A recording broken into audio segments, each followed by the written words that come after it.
Hi అండి, అందరికీ నమస్కారం. మనకి వర్షం కారణం ఎక్కువగా ఉందండి. వర్షాల్లో దాని గురించి మనం కొత్త బ్యాచ్లు రప్పించలేదు.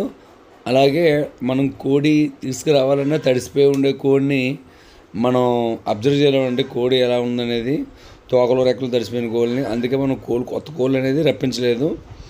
అలాగే ఇప్పుడు మనకి ఎవరికైనా కావాలంటే ఆ పాత బ్యాచ్లో కోళ్ళు తీసుకోవాలి తప్ప కొత్తవి అయితే మాత్రం ప్రజెంట్ లేవు.